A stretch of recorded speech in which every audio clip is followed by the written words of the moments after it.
right. Hi, my name is Nick Griemsmann, and I am a former behavioral health administrator from Phoenix, Arizona, and I currently run a nonprofit organization. It's a Christian nonprofit here in Arizona. My first one is a personal story. I used to suffer with mental health issues pretty bad in my early 20s, and I ended up inside a hospital in California.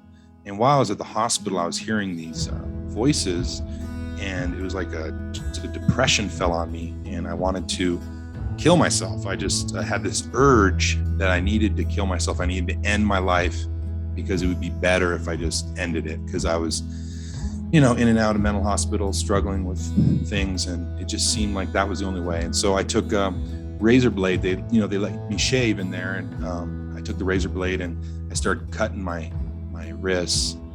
And thankfully the nurse stopped me, and I never tried to commit suicide after that. But later on down the road, during my recovery and afterwards, I struggled with depression, like a deep, dark depression.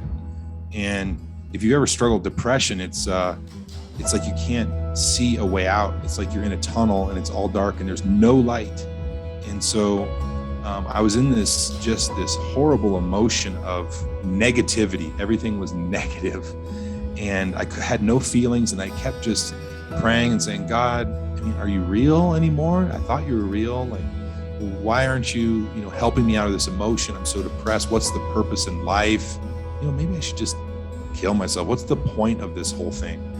And thankfully I got over that as well.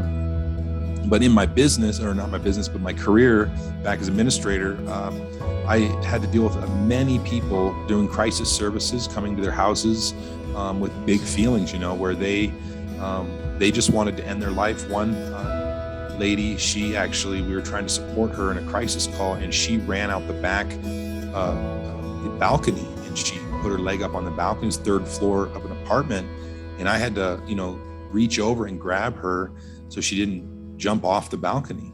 I've also had to go to places, I've been on calls where I had to go to somebody to support them because their roommate just overdosed, and there was a deceased person in their apartment, and they were having a horrible time with that. So as the police were there, I was supporting that person.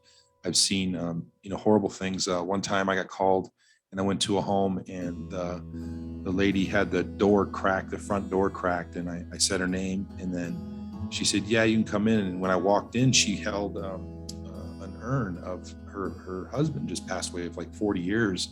And she held an urn, and she was, she was crying and holding this urn and saying she just wants to die and be with her husband. And she had a butcher knife, and she was holding it. She had the Bible sitting there, and she was holding the urn, and she's like, I'm just going to kill myself. I'm just going to kill myself. And what happened was I got to talk her out of it. But, people deal with really big emotions, and that's, in my career in the past, that's what I've seen, is that these people have these big feelings, and they don't know how to escape them. So